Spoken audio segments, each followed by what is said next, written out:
fa anisany nandray anjara tao anatin'ny fivoriana fa 7 amby telopolo ny vomiera ACPUE ny parlemanta malagasy androany dia nanao tatitra makasika ny zavabita sy izay fivoriana izay moa ny délégationna malagasy.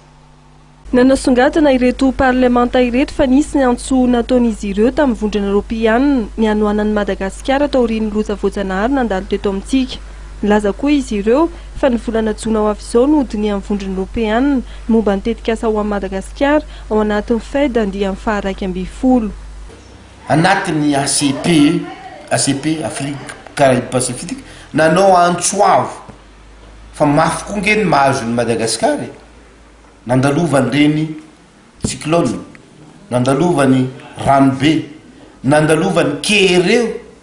tany atsimo maintany ka tena mila fanampiny zay fa raha ohatra hoe ny famatsina avy any amin'ny gasy ihany efa nisy ny téléthon zay natao eran'ny Madagasikara nahitan'izany ny Europa panao gazety fa tsy ampy anarenana ny zavatra simba tanatin'izany nanao antsoavy zay au niveau na CPLO mba hanao lobbying voalohany partenaire voalohany ACP ngeny Union Européenne manaovana ny lobbying au niveau ny commission européenne mba misy zavatra ho ataony anarimana andreo zavatra simba reo voaray zay voaray anatin'ny tatika ary nampitaina tany amin'ny commission européenne sy parlementaire européenne voarendreo zay miandro ny valiny zany tsika mikasika ny 11 amin'ny fety ny fivoriana teo dia fivoriana mialoha ny fivoriana zay atao any amin'ny mois de juin juillet mikasika ny amin'izay fotoan'izay no misy ny session parlementaire Union Européenne ary io anatin'io zany le afahana manapa-kevitra mivalide satria session plénière dia ny momba ny 11e fety.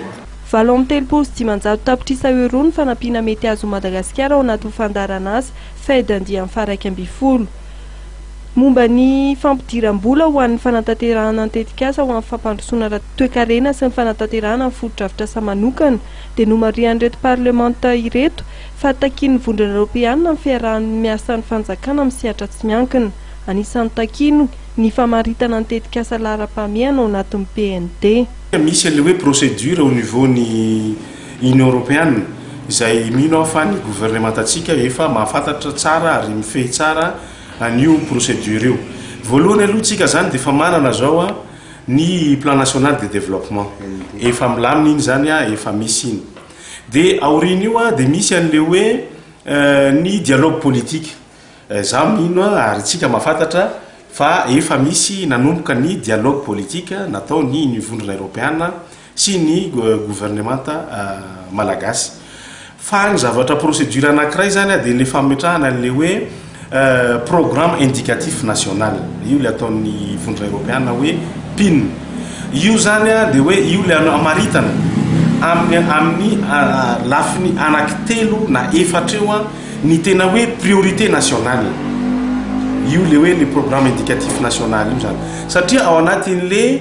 programme national de développement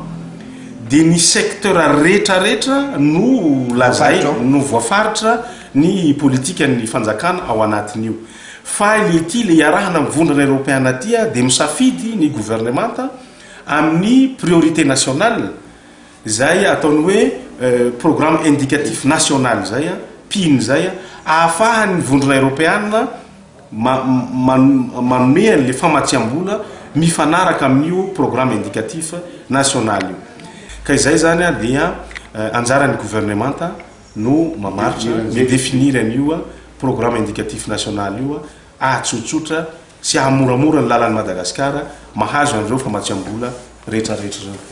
Raha ny fanazavana ankoatra amin'ny PND antoka ho an'ny fahazoa Madagasikara famatsim-bola ny amin'ny vondrona Europeanina famaritana ny tetikasa lara-pahamehana na ny programme indicatif national na ny PIN. Ilaina araka ny fanazavan'izy ireo ny famaritana aingana izany ahafahan'ny Madagasikara mahazo famatsim-bola amin'ny vondrona Europeanina.